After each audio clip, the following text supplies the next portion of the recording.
Every song's different as far as the writing is concerned. It's funny. I feel like this time everything was kind of so creative that sometimes a song would come just from a vocal idea and then we'd build the music around it, or from a song that I wrote on the piano, or a riff that Terry had on the guitar.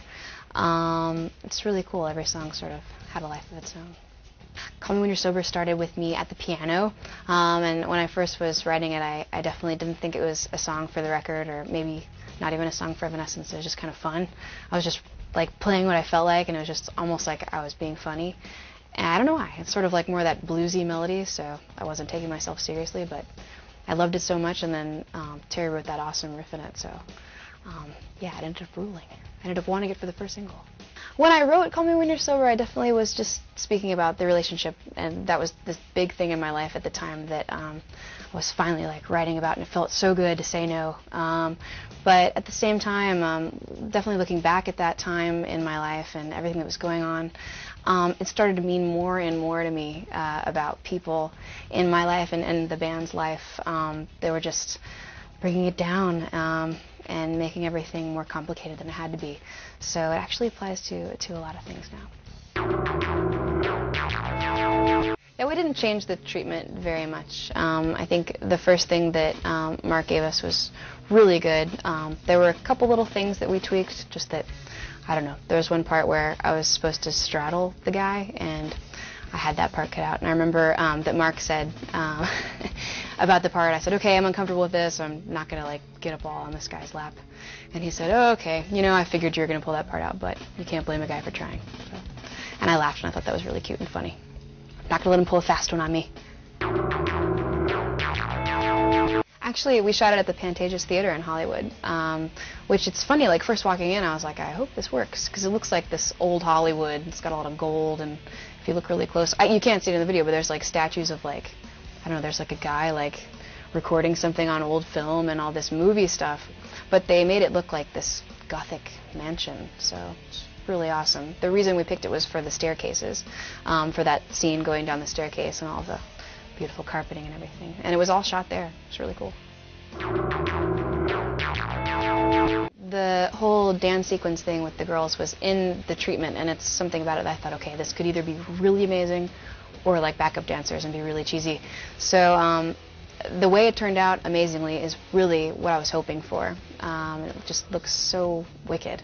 So I was excited, but no, I didn't have anything to do with the choreography. They had an awesome choreographer. And the first time I saw it was that day, and I came in and I was like, okay, like we're going to show you the little dance thing. I was like, okay.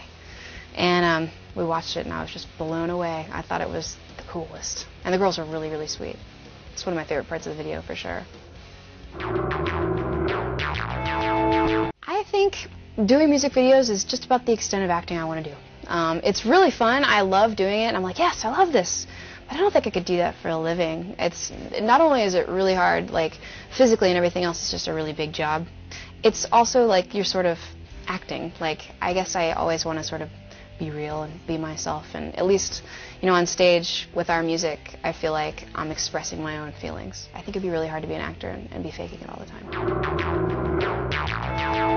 I prefer playing like heavier, like electric, big shows with the whole full production, just because I can just get out there and just do whatever I want, you know. I'm very comfortable in that situation, and I can just jump off stuff, knock stuff over, whatever, you know. It's a rock show. You can do whatever you want, basically, as long as you play the notes right.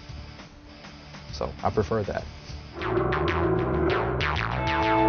I was on the set, we were there, I guess it was like 3-day shoot or whatever, and I was there a lot of hours on those days, and, you know, our part, the band part was done in like 2 to 3 hours. You know, we just got up there and threw down for about 3 hours. They got everything they needed, and everything else was acrobatic little tiny women and makeup and everything else. But it was a lot of stuff going on there. There was a lot of people involved in it, and it was interesting to see how they were doing all that stuff with the wires and making Amy levitate and all that stuff. It was really cool.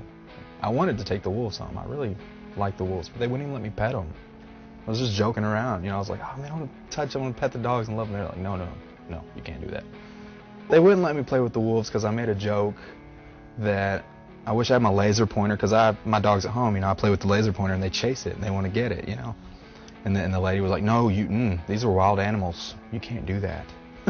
Like, I'm really going to do that with wolves, but whatever. She wouldn't let me play with them, so that sucked.